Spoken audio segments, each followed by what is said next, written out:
कहानी की शुरुआत नदी में जख्मी पड़ी एक लड़की को दिखाने से होती है। वो गहरी सोच में थी, दिमाग में बस माजी की यादें ही चल रही। उसके साथ क्या हुआ था ये जानने के लिए हम आ जाते हैं 30 साल पहले। अमेरिका के जंगलों में हम उसी लड़की जो इस वक्त 12 साल की थी उसे देखते हैं, जिसका नाम हेलन था। वो अपने डैड के पास आई, दोनों शिकार पर जाते हैं। इनका रिश्ता काफी गहरा था, दोनों बाप बेटी ही शिकार करने में काफी माहिर थे। इस वीराने में जिंदा रहने के लिए उन्हें ऐसा करना पड़ता था। हर चीज में हेलन के डैड जैकब काफी माहिर थे। इन हालात में कैसे जिंदा रहना है, शिकार कैसे करना है, अपनी हिफाजत कैसे की जाए, ये सब वो काफी अच्छे से जानता था। हर गुजरते दिन के साथ सब कुछ हेलन को भी सिखा रहा था। जंगल के बीचों बीच ये फैमिली रहा करती है, हेलन, उसके डैड और मॉम हर रोज की तरह आज भी अपना शिकार ढूंढते हुए आगे बढ़े। एक हिरन के पास पहुंच जाते हैं। अब जैकब काफी सख्त मिजाज का इंसान था। वो हेलन को गन थमाते हुए कहता है कि लो, टाइम आ गया है, अपने शिकार को खत्म कर दो। हालांकि हेलन निशाना लगाकर सांस रोककर गोली चलाती है, लेकिन हिरन वहाँ से भाग जाती है, जिससे हेलन काफी परेशान हो गई। उसके डैड जैकब को गुस्सा भी आया। वो पूछता है, क्या सीखा इतने टाइम में तुमने? उसे कैसे पता चला हमारे बारे में? हेलन ने ऊपर देखा, हवा चल रही थी। वो कहती है कि उसे हमारी खुशबू आ गई हो। दोनों अब घर आ गए। हेलन की मॉम खाना पकाने के लिए आग जला रही थी। जैकब कहता है कि मत जलाओ आग, कोई शिकार नहीं हुआ तो आज कोई खाना नहीं मिलेगा। जो सुनकर उसे भी काफी बुरा लगा। यहाँ हमने नोटिस किया कि हेलन और उसकी मॉम के बीच इतना अच्छा रिश्ता नहीं है, इसीलिए वो ज्यादा अपने डैड से प्यार करती थी, माँ से चढ़ा करती थी। सिर्फ यही नहीं बल्कि हेलन के मॉम डैड के बीच का रिश्ता भी अच्छा नहीं था। हेलन के जिस्म पर बहुत सारे टैटूज थे जो उसकी डैड ही बनाया करते थे। जब कोई अच्छा काम वो करती तो ये उसका इनाम होता। मतलब जब वो जैकब के किसी इम्तिहान में पास हुआ करती थी, इस माहौल में भी हेलन खुश रहती। उसका इकलौता दोस्त भी उसका डैड ही था। यहाँ ज्यादा कुछ नहीं था तो हेलन ने खेलने के लिए लकड़ियों और पत्तों के खिलौने बनाए हुए थे। अगले दिन हेलन अपने डैड के साथ खाने की तलाश में निकल जाती है। इन्होंने जगह जगह जानवरों के लिए जाल बिछाए थे। एक को देखकर ये लोग काफी हैरान हुए क्योंकि वहाँ सिर्फ भेड़िए की टांग ही थी। इस बारे में हेलन ने जब जैकब से पूछा तो वो कहता है कि भेड़िए ने अपनी जान बचाने के लिए अपनी टांग की कुर्बानी दे दी, खुद ही काट दी और भाग गया। याद रखो हेलन, इस दुनिया में सिर्फ खुद को जिंदा और सही सलामत रखना ही जरूरी है। इसके लिए इंसान को किसी भी हद से गुजरना पड़े तो गुजर जाना चाहिए। और आज यहाँ हेलन अपना पहला हिरन का शिकार करती है, जिसे ये लोग घर लेकर आई। जैकब का छोटा सा कैबिन था जहाँ वो जरूरी सामान, खास तौर पर बंदूक वगैरह रखा करता था, पर यहाँ हेलन को जाने की इजाजत नहीं थी। अब रात को हेलन की आवाज भेड़ियों की आवाज से खुल गई। वो जब बाहर आई तो वहाँ भूखा भेड़िया और उसका बच्चा हिरन की मांस को सूंघते हुए यहाँ आ गई थी, जिसका शिकार आज हेलन ने किया था। वो इन्हें देख रही थी कि तभी वहाँ जैकब भी आ गया। हेलन कहती है कि हमारे पास कुछ हड्डियाँ पड़ी हैं, हम इन्हें खाने के लिए दे देते हैं। जैकब ने मना कर दिया। वो कहता है कि नहीं, कुदरत के अपने कानून है, हमें इन पर तरस नहीं खाना चाहिए। ये सिर्फ भूखे भेड़िए हैं, भूख के लिए कुछ भी कर देंगे, हमें भी खाना पड़ा तो खा जाएंगे, इसीलिए इन्हें मार दो अगर चाहती हो कि तुम्हारी फैमिली जिंदा बची रही। पर हेलन ऐसा नहीं कर पाती, इसलिए जैकब खुद ही बंदूक लेकर दोनों भूखे भेड़ियों को मार देता है। अगले दिन जैकब अकेला ही शिकार पर जाने लगा। जैकब ने हेलन का नाम लिटिल शैडो रखा हुआ था। हेलन ने साथ जाने की जिद की, पर उसके डैड कहते हैं कि आज नहीं लिटिल शैडो, फिर कभी। तो अब घर पर उसकी मॉम और वो अकेली थी। तभी यहाँ छोटी सी गाड़ी पर बैठा एक आदमी आया। दरअसल वो इस जंगल में खो गया था और इन लोगों से रास्ता पूछ रहा था। अब क्योंकि आदमी और उसकी गाड़ी हेलन के लिए नई चीज थी, बाहरी दुनिया का उसे पता नहीं था कि वो कैसी है, इसलिए वो बड़े गौर से उन्हें देखने लगती है। तभी घबराई हुई हेलन की मॉम बाहर आई। आदमी को कहती है कि हमारी मदद करो, यहाँ से बाहर निकालो इससे पहले कि वो आ जाए। वो हेलन को जबरदस्ती गाड़ी पर बिठाने की कोशिश करती है, लेकिन वो बैठना ही नहीं चाहती थी। आदमी भी कहता है कि मैं कैसे बाहर निकालूं, मैं तो खुद यहाँ खो चुका हूँ। जिसके साथ ही एक गोली चली जो सीधा आकर आदमी को लग जाती है और उसकी वही मौत हो गई। ये गोली जैकब ने चलाई थी जो वहाँ आ रहा था, इसीलिए हेलन की मॉम जल्दी से उसे गाड़ी पर बिठाकर निकलने लगी, पर वो जाने के लिए मान ही नहीं रही थी। कहती है कि मैं अपने डैड को छोड़ के भला कैसे चली जाऊँ। हेलन जिद पर उतर आई, इसीलिए उसकी मॉम मजबूरन उसे पत्थर से मारकर बेहोश कर देती है और उसे गाड़ी पर बिठाकर यहाँ से निकालने में कामयाब हो जाती है। रात को जब हेलन को होश आई तो वो खुद को एक हॉस्पिटल में पाती है। आसपास की हर चीज क्योंकि वो पहली बार देख रही थी, इसलिए वो काफी अजीब महसूस करती है। तभी उसके सामने शेरिफ आई। कहती है कि घबराओ नहीं, अब तुम बेटा बिल्कुल महफूज हो, तुम्हारी मॉम भी इधर ही है। हेलन जल्दी से अपनी मॉम के पास गई। कहती है कि हमें यहाँ नहीं होना चाहिए, डैड कहाँ है, हमें घर जाना होगा। उसकी मॉम कहती है वो हमारा घर नहीं था। गुस्से में हेलन कहती है कि ये आप क्या कह रही हैं, आखिर बात क्या है। तब उसकी मॉम ने बताया कि जैकब इंसान के रूप में एक दरिंदा हैवान है, उसने मेरे साथ जबरदस्ती शादी की, बहुत गलत किया, 12 साल तक उसने मुझे जंगल में कैद रखा। हेलन कहती है झूठ,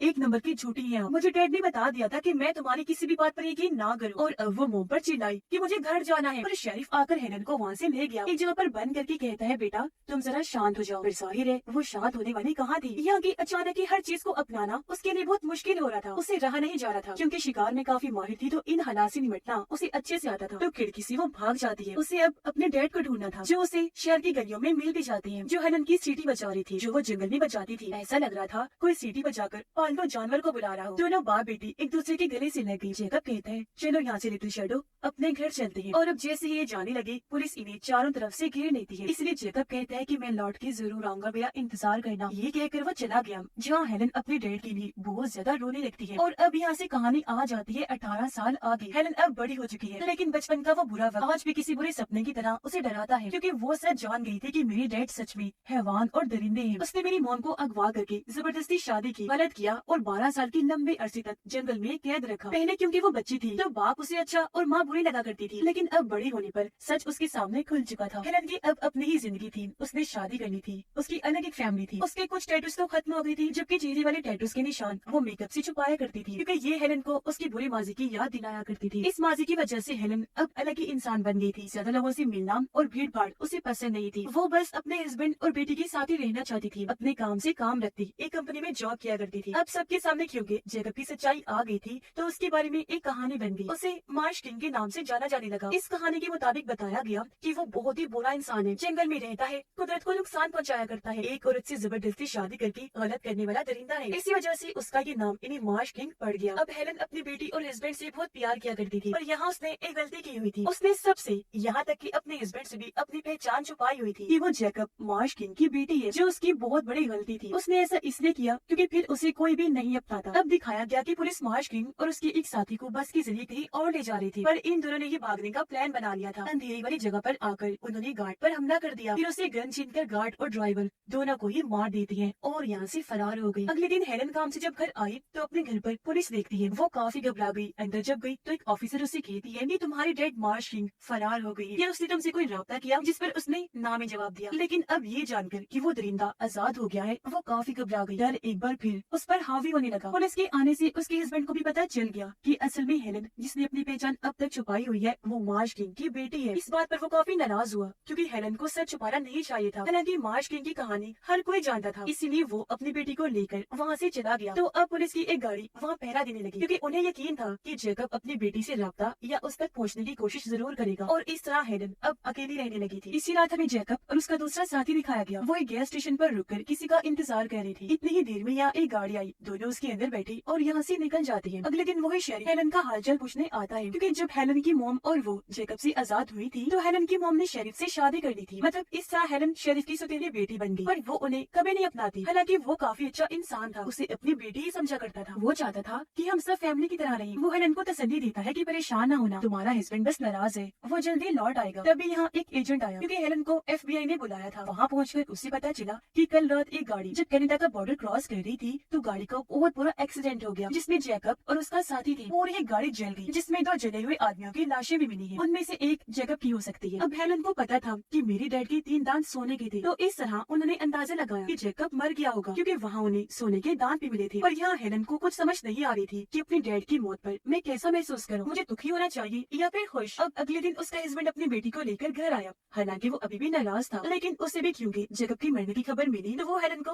हौसला देने आया था। वो हेलन से वजह पूछता है कि आखिर तुमने सच्चाई क्यों छुपाई। वो कहती है कि अगर तुम्हें सच पता होता कि मैं मार्श किंग की बेटी हूँ तो क्या तुम मुझे अपनाती, मेरे साथ शादी करती? कभी नहीं। उसका हस्बैंड कहते हैं अच्छा मेरी बात सुनो, मैं सब कुछ भुलाने को तैयार, लेकिन मुझसे वादा करो कि मुझे अंधेरे में नहीं रखोगी, सच बताओ। पर यहाँ हेलन कुछ नहीं बोलती, इसीलिए उसका हस्बैंड गाड़ी में बैठकर यहाँ से जाने लगा। पर तभी उसके सामने हेलन आ जाती है। उसे अपने जिस्म के सारे टैटूज दिखाकर सब कुछ सच सच बता देती है, यानी अपनी मॉम और बाप से जुड़ी सारे राज वो बता चुकी थी, जिसके बाद वो काफी दुखी हो जाती है। ये देख उसका हस्बैंड पास आकर हेलन को गले से लगा लेता है और ये फैमिली फिर से एक हो गई। अब अगले दिन ये सब लोग शरीफ के घर गए। हेलन अपनी बेटी को कहती है बेटा ये तुम्हारे नाना है। जो सुनकर शरीफ काफी खुश हो गया, कहता है वाह बेटी आज मैं बहुत खुश हूँ, क्योंकि मैं तो बेसब्री से इस दिन का इंतजार कर रहा था। यहाँ पता चला कि हेलन की मॉम मर चुकी है और शरीफ ने हर जगह हेलन और उसकी मॉम की तस्वीरें लगाई हुई थी। हेलन शरीफ को बताती है कि मॉम ने मुझसे हमेशा नफरत की, क्योंकि उन्हें मेरे अंदर जैकब की झलक दिखाई दिया करती थी। शरीफ उसे समझाता है कि ऐसा कुछ नहीं है, वो तुमसे बहुत प्यार करती थी, पर तुम कभी समझ ही नहीं पाई। कल शाम को ये लोग घर वापस आए। रात को जब ये लोग सो रहे थे तो हेलन को बुरा सपना आया कि मेरे डैड इस घर में भी आ गए हैं और मेरे बहुत ही करीब खड़े हैं। फिर अगले दिन जब उसकी आँख खुली तो उसे घर में मिट्टी मिली, जो देखकर हेलन काफी घबरा गई, क्योंकि उसे लग रहा था कि डैड ने मुझे ढूंढ ही लिया और अब वो मेरे पीछे लग गई है। वो अपनी बेटी को देखती है जो अपने गंदे जूते साफ कर रही थी। अब वो मिट्टी शायद उसके जूतों की भी हो सकती थी, लेकिन हेलन जानती थी कि मेरे डैड कितने पागल और खतरनाक इंसान है, वो कुछ भी कर सकते हैं। अब अगले दिन हेलन मार्केट गई। वो जब किसी से बात कर रही थी तो उसे उसी सीटी की आवाज सुनाई देगी जो बचपन में वो बजाया करती थी, और उसे बुलाने के लिए उसके डैड। हेलन को अजीब लगा। आवाज का पीछे करते हुए वो आगे बढ़ी। उसे एक झलक दिखाई भी दी जो पलक झपकते ही गायब हो गई। घर आकर भी वो इस बारे में ही सोच रही थी,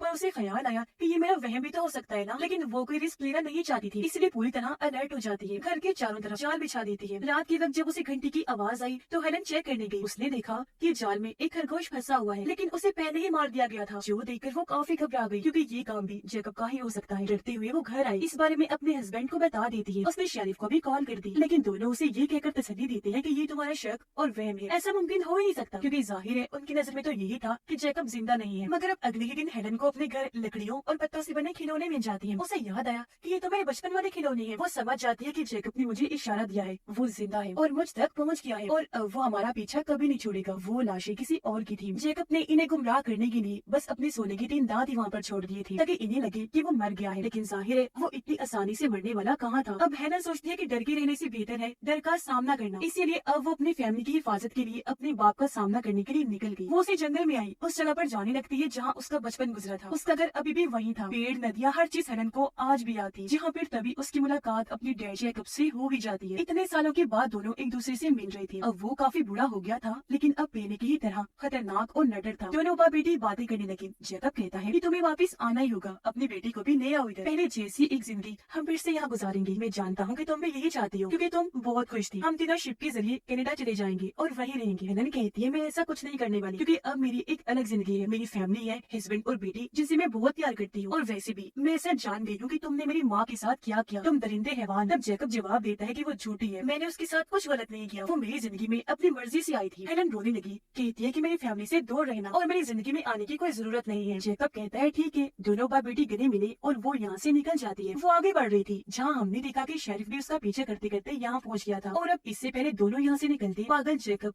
शेरिफ को शूट करके मार देता है। उसने हेलन को भी पकड़ लिया, जबरदस्ती बालों से घसीट कर उसे एक गड्ढे में बंद कर देता है, जहाँ सजा के तौर पर वो उसे बचपन में भी बंद कर दिया करता था। गड्ढे के ऊपर लकड़ी का जाल लगाकर वहाँ से चला जाता है। तभी हेलन को याद आया कि सर्दी के मौसम में जब जैकब ने उसे बंद किया था तो उसकी मॉम ने उसे गड्ढे से बाहर निकाला था और कहा था कि बेटा मैं तो कमजोर थी पर तुम नहीं हो, और अब क्योंकि वो बच्ची नहीं थी बड़ी हो गई थी तो अपनी मदद कर सकती थी। वो दीवारों पर चढ़ते हुए गड्ढे से ऊपर आई, लकड़ी का जाल तोड़कर वहाँ से बाहर निकल आती है, क्योंकि जैकब उसकी बेटी को लेने जाने ही वाला था। अब हेलन जानती थी कि गन कहाँ है। वो कैबिन में गई, गन लेकर जल्दी से बाहर आई, जहाँ जैकब कश्ती में बैठकर बस निकलने ही वाला। हेलन निशाना लगाकर उसे शूट करने ही वाली थी कि जैकब को पता चल गया। गोली लगने से पहले ही वो पानी में कूद जाता है। जब हेलन गन लेकर आगे बढ़ी जैकब को मिटाने के लिए, और यहाँ बाप बेटी के बीच मौत और जिंदगी की जंग शुरू हो जाती है। जंग इनकी जबरदस्त थी, क्योंकि दोनों ही जानते थे कि इन हालात में कैसे रहना, मुश्किल हालात का सामना कैसे करना है। लेकिन ये बात भी सच है कि बाप बाप ही होता है। तो जैकब कीचड़ में छुपा हुआ था, गन उसके पास भी थी, हालांकि हेलन ने उसे देख भी लिया था। इससे पहले वो गोली चलाती, पहले ही जैकब उसकी टांग पर गोली चलाकर उसे जख्मी कर देता है, पर जान से नहीं मारता। और अब वो उसे जबरदस्ती अपने साथ ले जाने लगा। आज भी वो उसे लिटिल शैडो कहकर बुला रहा था। तब हेलन गुस्से में उसे कहती है कि चुप कर, इस नाम से मुझे मत पुकार। जैकब कहता है मैंने तुम्हारे लिए क्या कुछ नहीं किया, जबकि तुम्हारी माँ तो कमजोर थी। तब हेलन कहती है कि नहीं, वो कमजोर नहीं थी, बल्कि कमजोर तो तुम हो, जो एक औरत को जबरदस्ती जंगल में ले आया, उसके साथ गलत किया, उसे कैद करके रखा। जैकब कहता है मैंने वही किया जो मुझे ठीक लगा, और तुम बताओ अब अपनी फैमिली की हिफाजत के लिए क्या कर सकती हो। तब जज्बाती होते हुए हेलन हल्की सी आवाज में कहती है कि मैं अपनी जान दे सकती हूँ। और अब जब ये दोनों ऊंची जगह से गुजर रही थी तो हेलन यहाँ गिरने का नाटक करती है। जैकब मदद के लिए जब आगे बढ़ा तो हेलन उसे भी अपने साथ लेकर नीचे कूद जाती है। दोनों काफी ऊपर से नीचे नदी में आकर गिरती है, इसीलिए काफी जख्मी हो गई थी। ये वही कहानी की शुरुआत वाला सीन है जब हेलन बेहाल जख्मी हालत में नदी में पड़ी थी। वो जल्दी से उठकर गन लेती है, जैकब का काम तमाम करने का सोचती है। हालांकि उसने भी गन उठाने की कोशिश की पर वो नाकाम रहा, और अब इस बार हेलन नहीं डरती, टाइम गवाए बगैर जल्दी से उसे शूट कर देती है। उसकी मौत हो गई और इस तरह उसने अपने हाथ से डर को खत्म कर दिया, साथ ही हमेशा के लिए बाप के रूप में दरिंदी हैवान को भी खत्म कर दिया। और अब वो हंसी खुशी बगैर किसी डर के अपनी फैमिली के साथ रह सकती थी, जो चीज उसके लिए किसी खुशी से कम नहीं थी। और इसी के साथ इस फिल्म की कहानी यहीं पर खत्म हो जाती है।